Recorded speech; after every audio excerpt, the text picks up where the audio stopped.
Fala galera, professor Geraldo Neto na área. Vamos lá, dando continuidade aqui ao nosso tópico, agentes públicos e servidores públicos, perfeito? Olha só, na aula passada a gente parou falando de remoção, beleza galera? E vamos dar continuidade aqui, lembrando, tá? Remoção não é forma de provimento, é forma de deslocamento, ok? Não confundam isso, olha só. Nesse instituto, permanece com o seu cargo, porém é deslocado para praticar atos de sua função em outra unidade do mesmo quadro, podendo ser em local distinto ou não. Exemplo, o servidor lá da agência do INSS, ele deixou de trabalhar na agência de um determinado local e foi para a agência de um outro bairro. Lembrando, tá? Ele vai junto com o cargo dele, ó. O cargo dele é o banco é o cargo, eu sou o servidor. Eu vou para lá, ó, ele vai junto comigo. Perfeito? Estamos juntos? Tá? Não pode confundir isso daí, tá bom? Ele permanece com o cargo dele, tá? Show de bola. Cadê? Pum, pum, pum, pum, pum, pum. Não confundir remoção com transferência, já expliquei isso para você na aula passada, que transferência é inconstitucional, beleza? E a remoção é a forma de deslocamento e transferência era uma forma de provimento antiga que foi extinta. Vamos lá, aqui ó, artigo 36 da 8.112, ele diz: a remoção é o deslocamento do servidor a pedido ou de ofício no âmbito do mesmo quadro com ou sem mudança de sede, ou seja, a pedido ou de ofício, ou ele pediu para ir, ou a administração mandou ele ir obrigatoriamente, tá bom? A pedido para outra localidade, independentemente do interesse da administração. Isso aqui a gente fala, um cuidado é o seguinte: quando é que ele pede para ir e a administração pública, mesmo não querendo que ele vá, ela tem que deixar que ele vá, ou seja, que independe do interesse dela. Para acompanhar cônjuge ou companheiro também servidor público, civil ou militar de qualquer dos poderes do Estado, Distrito Federal, município, que foi deslocado no interesse da administração para outra localidade, ou por motivo de saúde do servidor, do cônjuge ou companheiro, ou dependente que viva as suas expensas e conste no seu assentamento funcional, condicionado à comprovação por junta médica oficial. O que seria isso? Você está lotado, se a Policial Federal está lá na fronteira e o teu parente tem uma doença que só tem como tratar em São Paulo, você pede remoção para ir para a Polícia Federal de São Paulo, a administração, lógico, mediante avaliação por junta médica, tem que deixar, vai te remover para lá. Ok? E em virtude de processo seletivo promovido, como é que funciona isso? Quando eu tenho mais gente querendo do que o número de vagas. Por exemplo, você é um policial federal, abriram 3 vagas em Santa Catarina, só que 15 policiais querem, beleza? Vamos fazer concurso de remoção, beleza? E aí, analisando os critérios que vai ser determinado por aquele órgão, aquele que tiver classificado lá dentro daquele número de vagas, ele vai naquele concurso de remoção, independente da administração querer ou não que ele vá. Tá bom? E depois eu tenho a redistribuição, que é quando o cargo, ou seja ele efetivo, ocupado ou vago, ou seja, ele estando vago ou não, com vacância ou não, ele é deslocado para outro órgão ou entidade do mesmo poder, que foi aquele lance que eu falei para vocês. Eu tenho o órgão do Ministério da Agricultura e o órgão do Ministério da Saúde. Eu tiro 10 cargos de técnico do Ministério da Agricultura e mando para o Ministério da Saúde. Ou seja, eu tirei o cargo de um órgão e mandei para o outro. Eu fiz uma redistribuição, tá?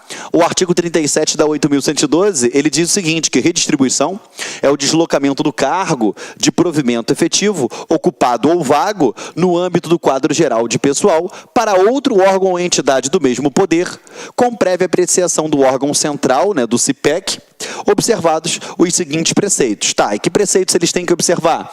Interesse da administração, equivalência de vencimentos, manutenção das essências da atribuição dos cargos. Óbvio, eu não vou pegar e vou mandar o cara fazer uma atribuição totalmente diferente do que ele fazia antes.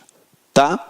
Vinculação entre os graus de responsabilidade e complexidade das atividades, mesmo nível de escolaridade, especialidade e habilitação profissional, compatibilidade entre as atribuições do cargo e as finalidades institucionais do órgão ou entidade. Perfeito? A redistribuição ela é basicamente para que o serviço público seja prestado de forma adequada, eficiente, de forma que a necessidade de serviço da administração seja suprida. Então, por exemplo, eu estou tendo uma necessidade maior dentro de um determinado ministério, então eu vou pegar esses cargos do outro ministério, estando eles ocupados ou não. Perfeito? O nome disso é redistribuição. Diferente do cara que se desloca dentro do mesmo quadro, tá? Que é o servidor se deslocando sem perder o cargo.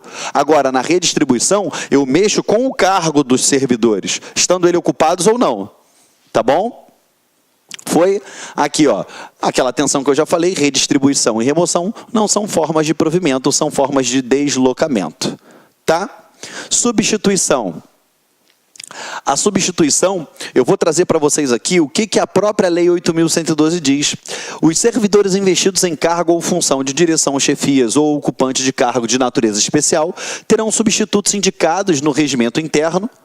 O que é isso? Por exemplo, o cara é o chefe, é o diretor. Quem é o substituto? É o vice-diretor, é o subchefe. Ele já vai ser indicado direto lá no regimento interno. Ou, no caso de omissão, ou seja, não tem nenhum indicado, previamente designado pelo dirigente máximo do órgão ou autoridade. Ou seja, se eu tenho um diretor, eu tenho o vice-diretor. Se eu tenho o chefe, eu tenho o subchefe. Já está direto lá. Agora, às vezes o cara ocupa um cargo que não tem um substituto direto. Aí depende de designação. Ok? Perfeito, galera? Show de bola? Vamos lá. Então, a substituição ela não é algo para sempre. Ela vai ser o quê? Temporária. Perfeito? E o substituto ele assume o cargo assim que ele estiver vago. E será, você está se perguntando como fica o cargo do servidor se ele assumiu a substituição? E como fica a renda dele? Como vai ficar isso? Tu pensa, peraí, se ele está substituindo o outro, e o cargo dele? Se ele está substituindo o outro, ele vai receber como isso daí? São duas perguntas que você se faz. Aqui, ó, o legislador ele já pensou em tudo, tá?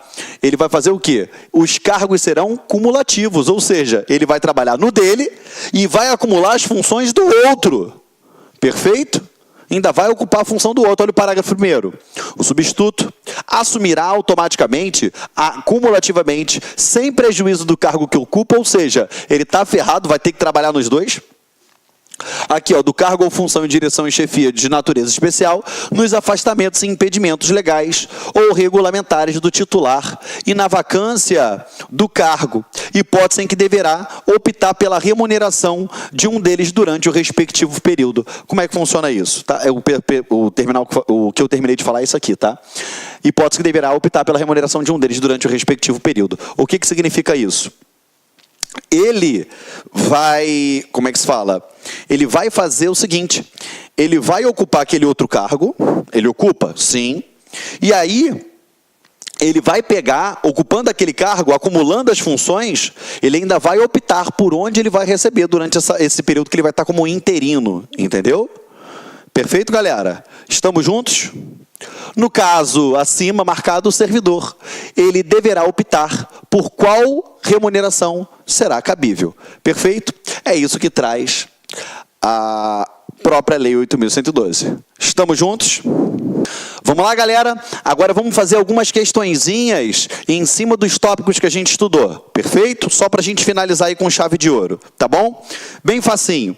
Olha só. Agente público é aquele que exerce emprego ou função pública mediante remuneração? Certo ou errado? Errado, porque você sabe que o agente público, ele pode exercer a função pública e ele pode ser remunerado ou não. Aqui ele afirma que é remunerado, então está errado. Questão 2. Aqui, ó, senadores, vamos ler. Senadores, deputados e vereadores são considerados agentes políticos. Certo ou errado, galera?